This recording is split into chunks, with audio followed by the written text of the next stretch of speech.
لله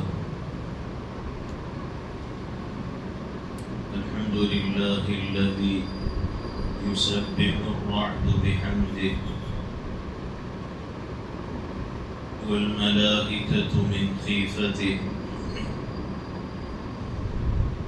والصلاة والسلام على نبيه وحبيبه وصفيه وخير خلقه أما بعد.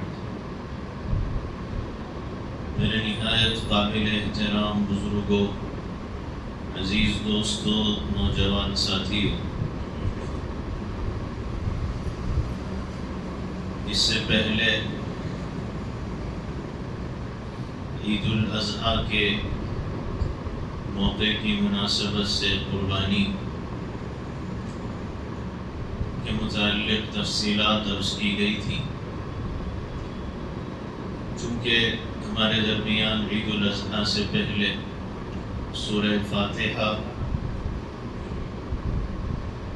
کی تفسیر چل رہی تھی، جس کے اندر سورہ فاتحہ کی 2 آیتوں کی تفسیر کی تکمیل کے بعد اس کی تیسری آیت، جس میں اللہ تعالی نے اپنی صفت مالک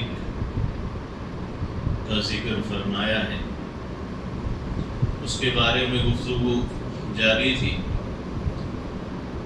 اب تک صفت مالک کے متعلق 2 نشستیں ہو چکی ہیں، اس کی 2 قسطیں آ چکی ہیں.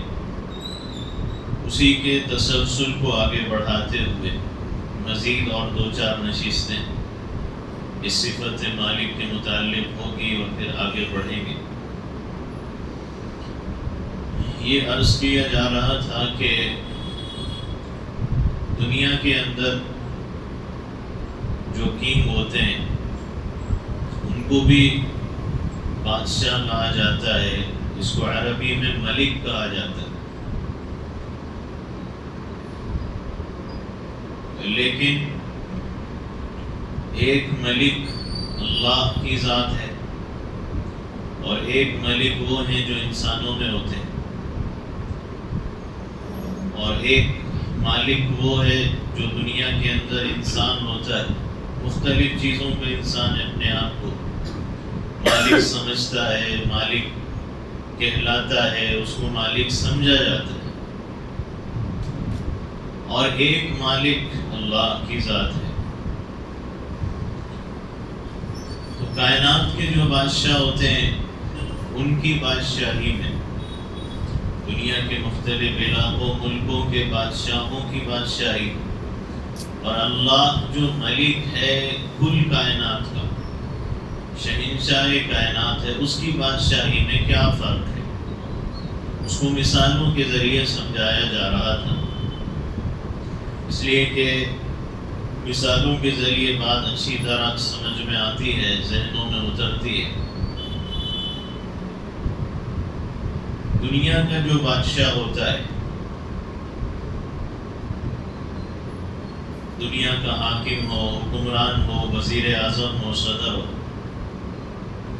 تو اس کو اپنی حکومت، اپنی حکمرانی، اپنی بادشاہی چلانے کے لیے اس کو بجٹ بنانا پڑتا ہے، بجٹ تیار کرنا پڑتا ہے، اور پھر بجٹ کے حساب سے وہ سالانہ خرچہ اپنے علاقے کا، اپنے ملک کا چلایا کرتا ہے.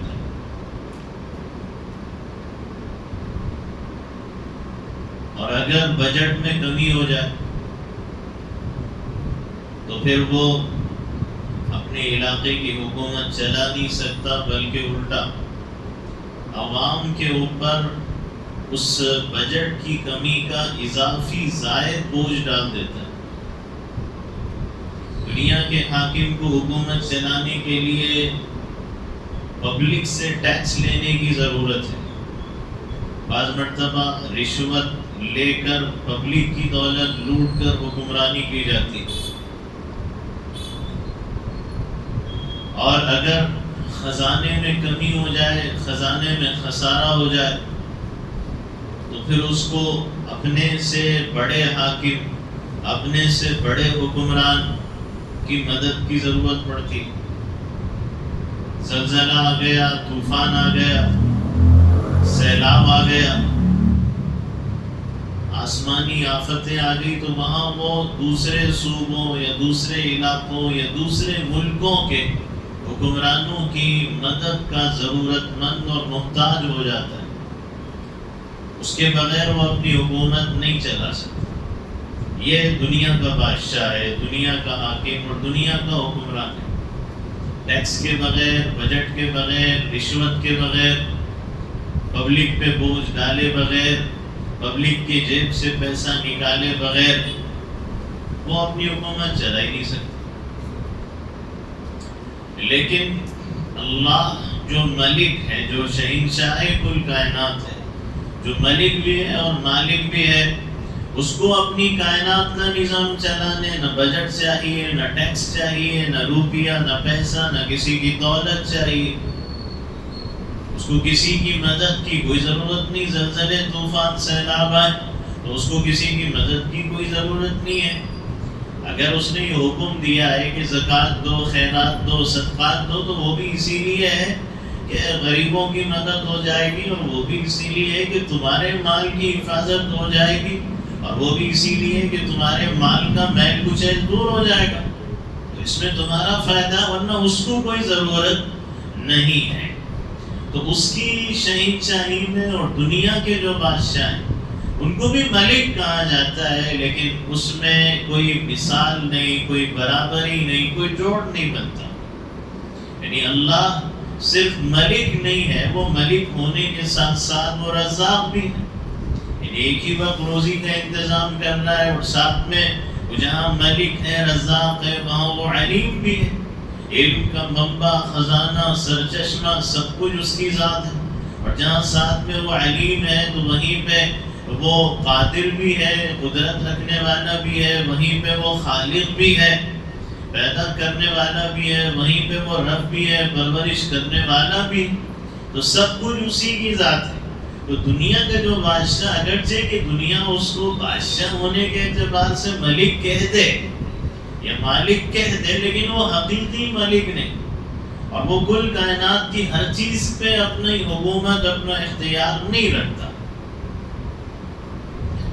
تو اللہ کی شہنشاہی اور کائنات کے بادشاہوں کی بادشاہی کے اندر بڑا فرق موجود ہے.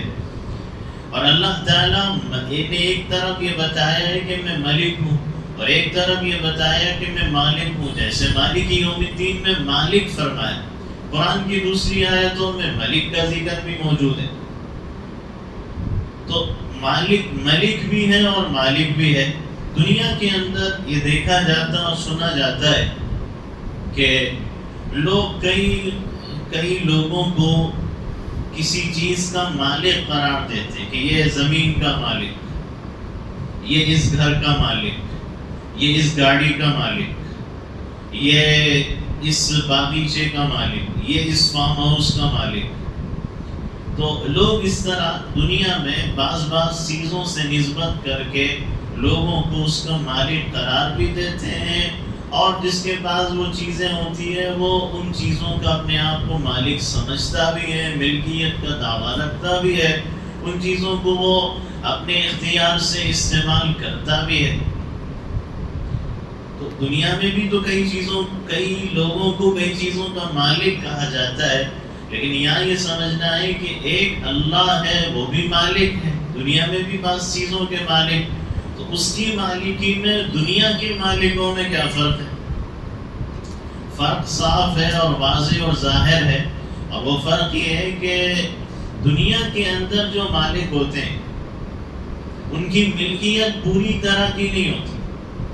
یعنی اگر انسان کو اللہ نے دنیا میں جسم دیا، جسم کے اعضاء دیے، تو سب سے پہلی بات تو یہ کہ جسم اس نے خود بنایا نہیں، اس نے اپنا جسم خود پیدا کیا نہیں. اور پھر دوسری بات یہ کہ جسم کے جو اعضاء اللہ نے اس کو عطا فرما دیے ہیں، آنکھ ہے، کان ہے، ہاتھ ہے، پیر ہے، زبان ہے، تو یہ اپنی آنکھوں کا بظاہر تو یہ سمجھا جا رہا ہے کہ بھئی ان آنکھوں کا مالک یہ ہے، تم اس کی آنکھ توڑ نہیں سکتے، تم اس کی آنکھ پھوڑ نہیں سکتے، اس کی آنکھ کو زخمی نہیں کر سکتے، اور اس کی آنکھ کو تم اس کی زندگی میں بھی بغیر اس کی اجازت کے لے نہیں سکتے، نکال نہیں سکتے، کسی کو آنکھ کی ضرورت ہے دے نہیں سکتے، یہ مر بھی جائے، موت کا وقت بھی آئے تو یہ خود اگر کہے کہ میری آنکھ لے لو، اگرچہ کہ شریعت کے اندر یہ بات نہیں ہے کہ اپنی آنکھ حوالے کر دی جائے، اپنے کان حوالے کر دی جائے، لیکن دنیا کے اندر دنیا کے نظام کے اعتبار سے جب تک وہ خود نہ کہے کہ میری آنکھ ہے اور میں دینے کے لیے تیار ہوں، اس وقت تک اس کی آنکھ، موت کے بعد بھی اس کی آنکھ کو لیا نہیں جا سکتا، نکالا نہیں جا سکتا، دوسرے کے حوالے نہیں کیا جا سکتا۔ تو اس اعتبار سے لگتا یہ کہ یہ مالک ہے، لیکن یہ آنکھوں، کانوں، ہاتھوں، پیروں کا بظاہر مالک کہلائے جانے کے باوجود بھی یہ اپنی آنکھوں سے سننے کا کام نہیں لے سکتا، اپنے کانوں سے دیکھنے کا کام نہیں لے سکتا، اپنے ہاتھوں سے چلنے کا کام نہیں لے سکتا، اپنے پیروں سے وہ کام نہیں لے سکتا جو یہ چاہے۔ یہ ان تمام اعضاء سے وہی کام لے سکتا ہے جن کاموں کے لیے اللہ نے اس کو یہ اعضاء عطا کی۔ تو یہ اس کا مالک بظاہر ہے، وقتی ہے، عارضی ہے، لیکن اتنا ہی مالک ہے جتنا اللہ نے اس کو اختیار دیا ہے، جن چیزوں کے لیے اللہ نے ان اعضاء کو بنایا۔ مثال کے طور پہ انسان ہے، یہ اس کی آنکھیں ہیں، یہ سوتا ہے، تو بظاہر یہ لگتا ہے کہ یہ خود اپنی نیند کا مالک ہے، لیکن حقیقت میں یہ اپنی نیند کا بھی مالک نہیں۔ کیوں؟ یہ سو گیا تو یہ اپنی نیند سے دوبارہ نکل جائے، دوبارہ نیند سے جاگے بیدار ہو جائے، یہ بھی اس کے اختیار میں نہیں۔ یعنی اللہ چاہے تو اسی نیند میں اس کی روح قبض کر لے، اس کو موت دے دے۔ انسان بظاہر لگتا ہے کہ خود سانس لے رہا ہے، خود سانس لے رہا ہے، اندر جا رہی ہے، باہر آ رہی ہے، تو بظاہر یہ اپنی سانسوں کا مالک ہے، لیکن حقیقت میں یہ اپنی سانسوں کا بھی حقیقی مالک ہے، اس لیے کہ یہ سانس اپنی کب تک لے گا اور کب تک چھوڑے گا اور کب اس کی سانس رک جائے گی اس کو اختیار نہیں۔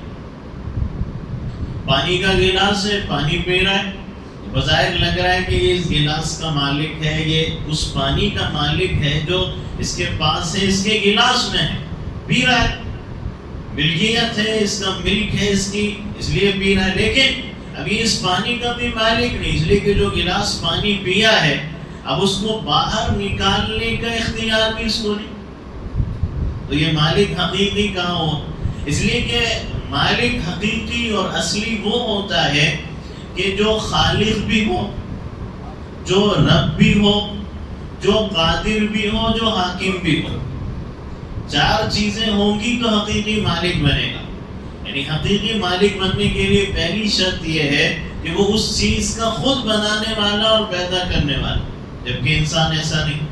اور دوسری شرط حقیقی مالک ہونے کی یہ ہے کہ پھر وہ اس چیز کو جس کو اس نے پیدا کیا اس کی پرورش کرنے والا، اس کی ضرورت پوری کرنے والا بھی خود ہو، جبکہ انسان ایسا نہیں ہے۔ اور اللہ خالق بھی ہے اور اللہ رب بھی ہے، یعنی اللہ نے جس چیز کو بنایا، پیدا کیا، وہ پرورش بھی کر رہا ہے، اس کی ضرورت بھی پوری کر رہا ہے۔ اور تیسری شرط حقیقی مالک ہونے کے لیے ہے کہ وہ قادر بھی ہو، یعنی جو چیز بنائی، پیدا کی ہے، اس کی پرورش کر رہا ہے، اس پہ تصرف کرنے کی پوری قدرت، طاقت رکھتا ہو، جیسے چاہے اس چیز کو استعمال کرے۔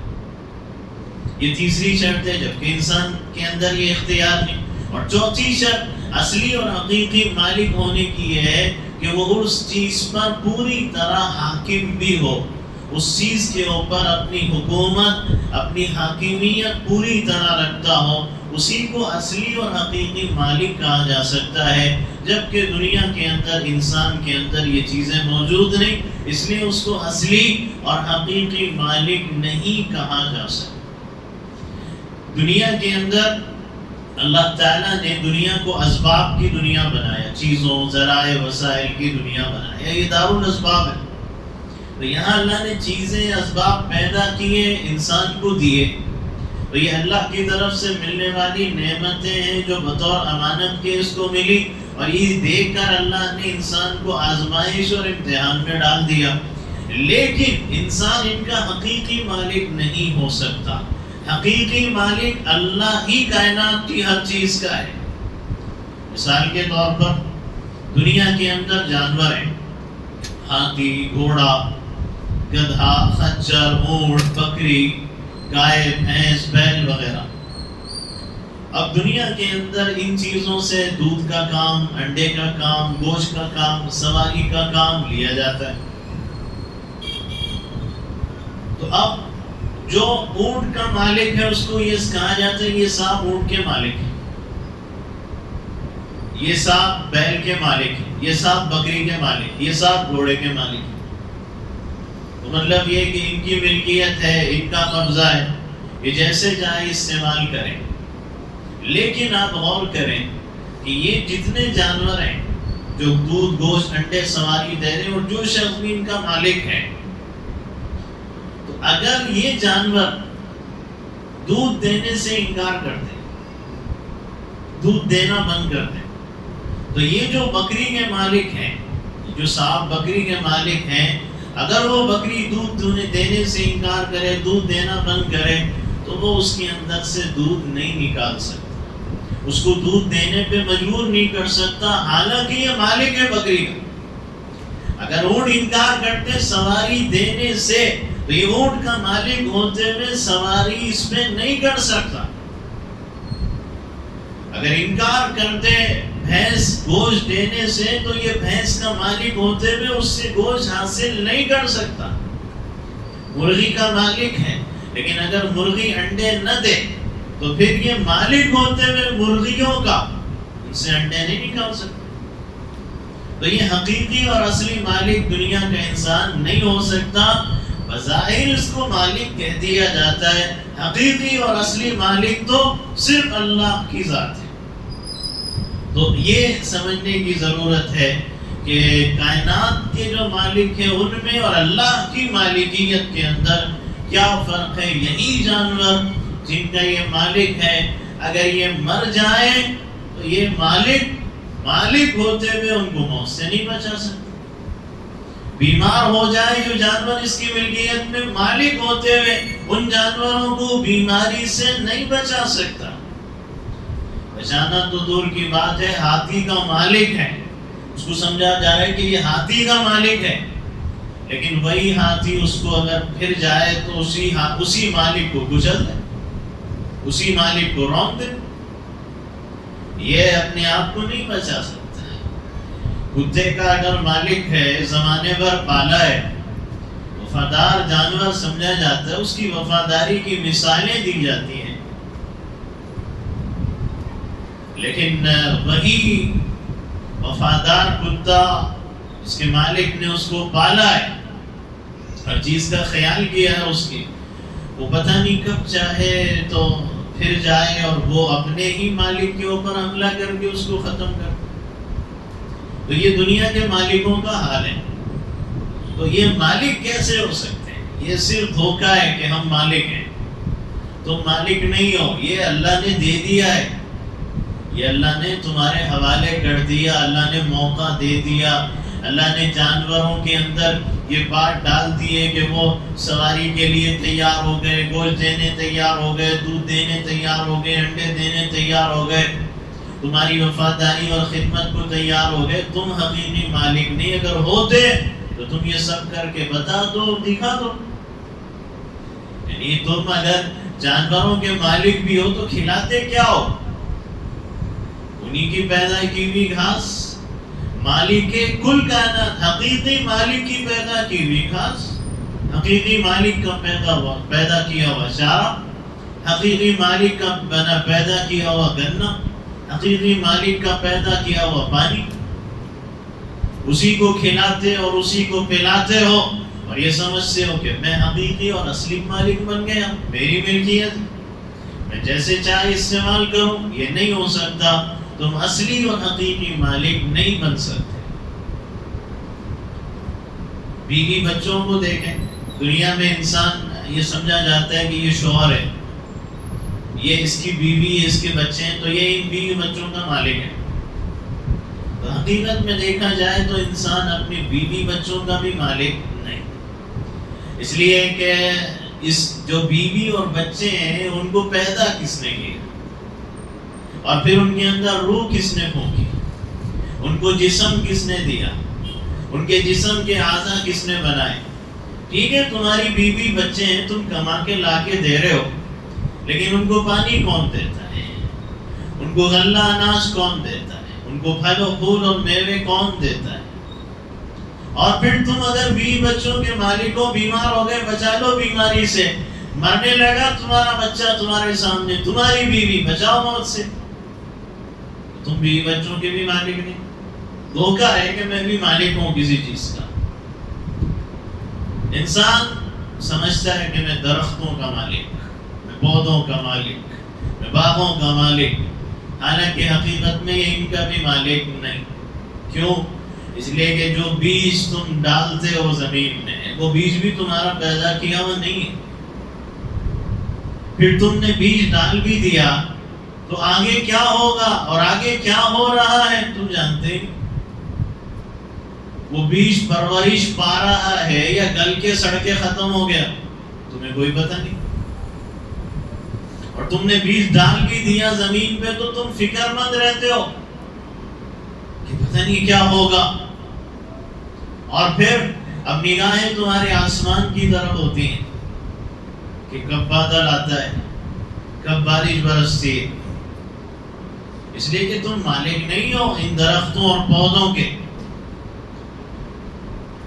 تم اپنے اختیار سے ان درختوں سے پھل اور پھول نہیں نکال سکتے جب تک کہ مالک حقیقی نہ چاہے، اور جب تک کہ مالک حقیقی کی مرضی اور ارادہ نہ ہو، اس وقت تک درختوں پودوں سے، ان بیجوں کے ذریعے سے ان درختوں کو پھاڑنا، پھر ان کے ذریعے پھل اور پھول نکالنا، یہ اصلی اور حقیقی مالک کا کام. تم اپنے اختیار سے نہیں کر سکتے تو دھوکہ ہے کہ میں بھی کسی چیز کا مالک ہوں. زمین، انسان دنیا میں سمجھتا ہے کہ میں زمین کا مالک ہوں. بڑا فخر ہے لوگوں، غرور ہے، اکڑ ہے، گھمنڈ ہے. میں زمین کا مالک، اتنی زمینوں کا میں مالک، اتنے پلاٹس کا مالک، اتنی جائیدادوں کا مالک، اتنے گزوں میں، اتنے ایکڑوں کا مالک. تو یہ سمجھتا ہے کہ میں بھی کسی چیز کا مالک ہوں، اور سب سے زیادہ تو زمین کی ملکیت پہ فخر ہے. تو حقیقت میں دیکھا جائے تو یہ زمین کا بھی اصلی اور حقیقی مالک نہیں ہے. اس لیے کہ یہی زمین، اسی زمین پر تمہارے رہتے ہوئے کوئی قبضہ کر لے تو تم قبضے سے نہیں بچا سکتے. اور پھر اگر تم نے دنیا میں بچا بھی لیا تو تم مر جاؤ گے تو تمہاری موت کے بعد اس زمین کا مالک کون ہوگا؟ تمہارے بیٹے، تمہارے رشتہ دار، تمہارے خاندان کے لوگ مالک ہوں گے، یا تو دوسروں کے حوالے کر دیا جائے گا، بیچیں گے، زمین کسی اور کو دے دیں گے، تمہاری اسی زمین کا پیسہ وصول کر کے اپنی زندگی عیش و عشرت میں گزاریں. تو تم اس زمین کے بھی اصلی اور حقیقی اور ہمیشہ کے لیے مالک نہیں ہو. یہ دھوکہ ہے کہ میں بھی کسی چیز کا مالک ہوں. تو اس لیے اللہ تعالیٰ کو انسان جب حقیقی مالک سمجھے گا اور اللہ ہی کو اصلی مالک سمجھے گا، اور جب یہ سمجھایا جائے گا، اور جب اللہ کی صفت مالکیت پہ انسان غور و فکر کرے گا، تو اس سے فائدہ یہ ہوگا کہ انسان اپنی ملکیت کے دھوکے سے نکل جائے گا. جب انسان سمجھتا ہے نا کہ میں مالک ہوں، میں جیسے چاہے استعمال کروں، تو یہ مالک ہونے کا احساس انسان کو شیطانی زندگی گزارنے پہ آمادہ کر دیتا ہے. جب انسان یہ سمجھے گا کہ اس کل کائنات کی ہر چیز کا مالک حقیقی اللہ ہے، ہوگا کیا؟ پھر انسان کائنات کی ہر چیز کو مالک کائنات کی مرضی کے مطابق استعمال کرے گا، اور یہ احساس رکھے گا کسی بھی چیز کو کائنات کی استعمال کرتے ہوئے کہ اگر میں نے اس کو غلط استعمال کیا تو مجھے مالکی یوم الدین کو جواب دینا ہے اور حساب دینا ہے. کیونکہ میں اس کا اصلی اور حقیقی مالک نہیں. میری حیثیت تو ایسی ہے جیسے دنیا میں کرایہ دار کی ہوتی ہے. کرایہ دار کی حیثیت کیا ہے؟ تم نے کسی کی چیز، کسی کی گاڑی، کسی کا گھر مکان کرائے پہ لے لیا، تو اب تمہاری حیثیت یہاں کرایہ دار کی ہے، مالک کی نہیں. کرایہ دار کیا کرے گا؟ ہمیشہ یہ خیال رکھے گا کہ بھئی مالک کی چیزیں میری ملکیت نہیں، وقتی طور پہ، عارضی طور پہ، مختصر مدت کے لیے میرے قبضے، میرے اختیار میں آئی ہے، اس کا نقصان نہ ہو جائے، اس میں توڑ پھوڑ نہ ہو، اس میں کوئی خرابی اور خامی پیدا نہ ہو. کیوں؟ جواب دینا پڑے گا. اگر کوئی دنیا میں کسی کو موٹر سائیکل دے دے، کوئی کار دے دے کہ بھی آپ کی ضرورت ہے، آپ لو، استعمال کر لو، واپس کر دینا. آپ لے گئے اور آپ نے استعمال کیا، آپ کو احساس یہ ہوتا ہے کہ یہ میری نہیں، یہ مالک کی ہے. جو اس موٹر سائیکل کا، اس کار کا مالک ہے، تو قدم قدم بھی احساس ہوتا ہے کہ کہیں ایکسیڈنٹ نہ ہو جائے، کہیں اس کا کوئی پرزہ خراب نہ ہو جائے، نقصان بھرنا پڑے گا، جرمانہ دینا پڑے گا، جیسے لی ویسے ہی واپس کرنا پڑے گا، ورنہ غداری ہو جائے گی، ناشکری ہو جائے گی. اس نے اتنا احسان کیا، بے وفائی ہو جائے گی اگر نقصان کر کے میں نے واپس کیا اور حوالے کیا. اور پھر یہ جو موٹر سائیکل، یہ کار لے کے جاتا ہے، یہ نہیں کہتا، حالانکہ سوار ہے کار پہ، موٹر سائیکل پہ سوار، مگر یہ نہیں کہتا کہ کوئی پوچھے صاحب کس کی ہے، یہ نہیں کہتا کہ میری ہے، میں اس کا مالک. کہتا نہیں، فلاں کی ہے، کرائے پہ لے کے آئے. آپ بڑی سی بڑی مہنگی ترین کار بھی آپ شادی میں لے کے آتے ہیں تو آپ یہ کہتے ہیں کہ یہ کرائے کی ہے، اور وہاں یہ احساس ہوتا ہے کھروچا نہ لگ جائے، میں مالک نہیں ہوں. جواب دینا پڑے گا، حساب دینا پڑے گا، سارا جرمانہ بھرنا پڑے گا، مالی نقصان ہو جائے گا میرا. اس احساس کے ساتھ آپ اس کی گاڑی، اس کی کار کو استعمال کیا کرتے ہیں. تو جب ہمارا یہ ذہن بنے گا کہ کل کائنات اور کل کائنات کی ہر چیز اللہ کی اور اسی کی ملکیت ہے، میں اس کا مالک نہیں ہوں، اصلی حقیقی اللہ ہی مالک ہے، تو پھر میں کیسے کائنات کے اندر اللہ کی نافرمانی کروں؟ کیسے میں اللہ کے حکم کی خلاف ورزی کروں گا؟ میں تو اس احساس کے ساتھ زندگی گزاروں گا نا کہ مجھے جواب دینا ہے، مجھے حساب دینا ہے. اللہ مجھ سے قیامت کے دن پوچھے گا. جیسے اللہ کے نبی نے فرمایا نا کہ قیامت کے دن تمہارے قدم ہٹ نہیں سکتے اپنی جگہ سے جب تک ان چیزوں کا جواب نہ دے دو کہ عمر دی تھی. تو عمر کے مالک تھوڑی ہو، آپ مالک نہیں ہو اپنی عمر کے، اللہ مالک ہے. تو اللہ پوچھے گا عمر کہاں لگائی تھی، اللہ پوچھے گا جوانی دی تھی کہاں ضائع کی، کہاں برباد کی، کیونکہ تم اپنی جوانی کے مالک نہیں ہو. اللہ پوچھے گا، جواب دینا پڑے گا، مالک کو جواب دینا ہے. مال دیا تھا، کہاں کیسے کمایا، تم مالک نہیں ہو مال کے، وہ پوچھے گا کیسے کمایا، جواب دینا پڑے گا. اور پھر تم مالک نہیں ہو مال کے، اس لیے جیسے چاہے خرچ نہیں کر سکتے. وہ پوچھے گا، مالک یوم الدین پوچھے گا، مالک کے کل کائنات، شہنشاہ کائنات پوچھے گا کہاں خرچ کیا ہماری ملکیت مال کو. علم ہم نے دیا تھا نا، کتنا عمل کیا، وہ پوچھے گا قیامت کے دن، کیونکہ وہ مالک ہے. تم اپنے علم کے بھی مالک نہیں، تم اپنے جسم اور جسم کے اعضاء کے بھی مالک تم نہیں ہو. انسان یہ سمجھتا ہے جسم میرا، میں مالک، میری باڈی، میری جسم کا میں مالک، یہ 5.5-6 فٹ کا میں مالک ہوں. مالک سمجھتے ہوئے اس لیے میرا جسم ہے بھائی. اب تو یہ آوازیں بھی اٹھنے لگی نا کہ میرا جسم میری مرضی، کہ میرا جسم ہے میں جیسے چاہے استعمال کروں. تو یہ کیوں اٹھی آوازیں؟ اس لیے کہ انسان نے یہ سمجھ لیا کہ میں اپنے جسم کا خود مالک ہوں، میں اپنی مرضی کے مطابق جسم استعمال کروں گا۔ تو مالک ہے ہی نہیں اپنے جسم کا۔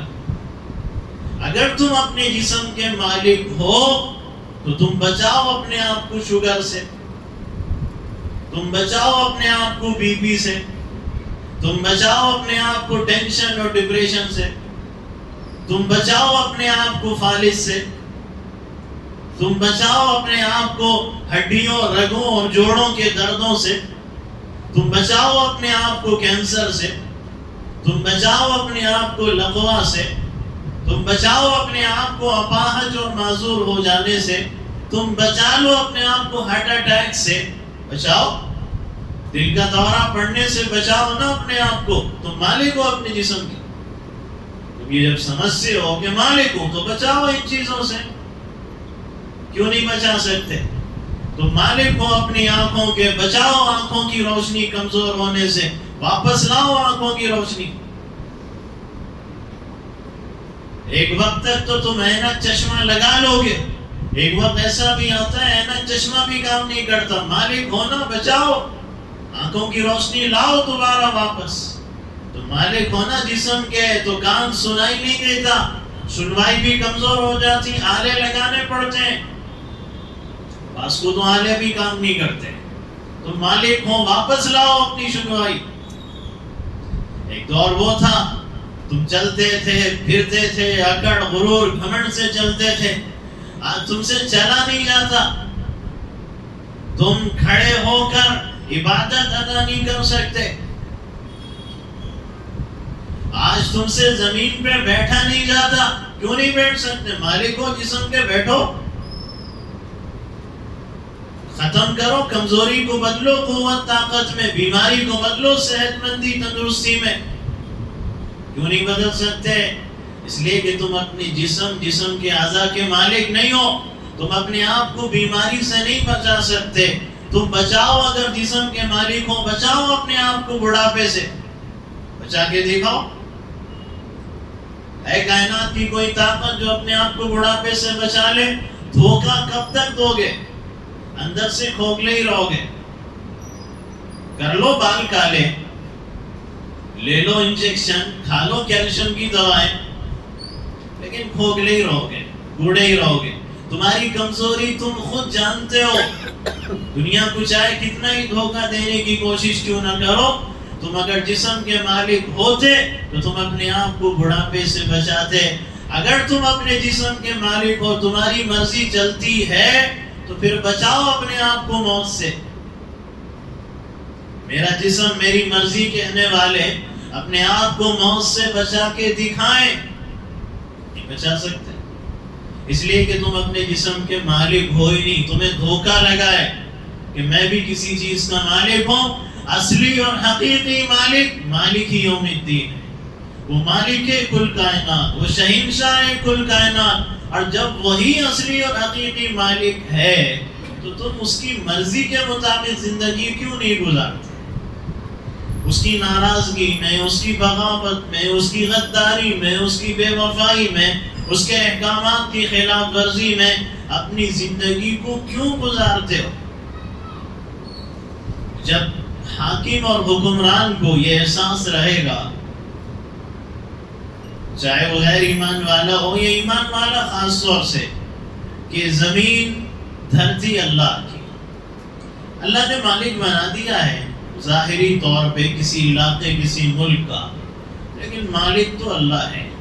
جب یہ احساس رہے گا تو وہ اپنے ملک میں پھر قانون اپنا نہیں چلائے گا، مالک ہی یوم الدین کا چلائے گا، کیونکہ میں مالک نہیں ہوں، وہ اصل مالک ہے، تو مجھے اس کا قانون نافذ کرنا چاہیے، اس کے قانون کے مطابق اپنی حکومت کو چلانا چاہیے۔ اور جب یہ احساس ہوگا کہ اللہ ہی اصلی اور حقیقی مالک ہے تو وہ اپنے ملک، اپنے صوبے اور اپنے علاقے میں اللہ کے قانون کی خلاف ورزی کو ہرگز گوارا اور برداشت نہیں کرے گا۔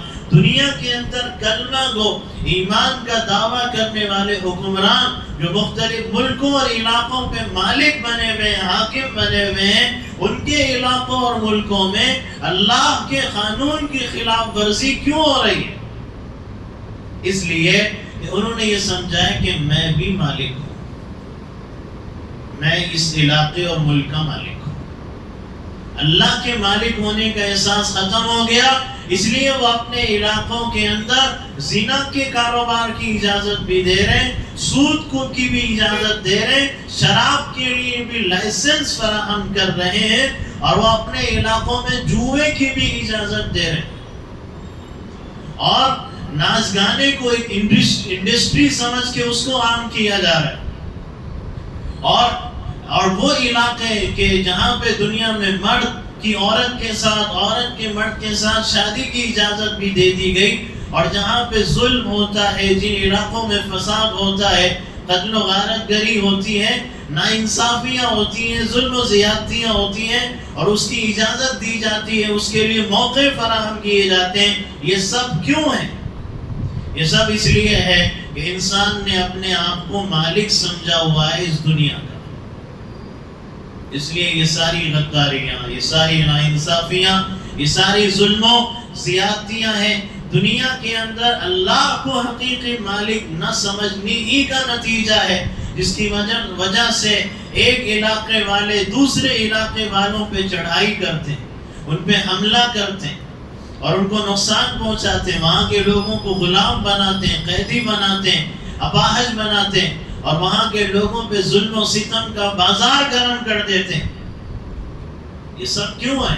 وہاں کے لوگوں، علاقے والوں کی زمینیں، جائیدادیں، مال و دولت لوٹ لیا جاتا، قبضہ کیا جاتا، غصب کیا جاتا ہے۔ اور دنیا کے اندر یہ جتنے لوگ دکانوں پہ، مکانوں پہ، زمینوں پہ، جائیدادوں پہ ناجائز قبضے کرتے ہیں، یہ کیوں کرتے ہیں؟ کیوں؟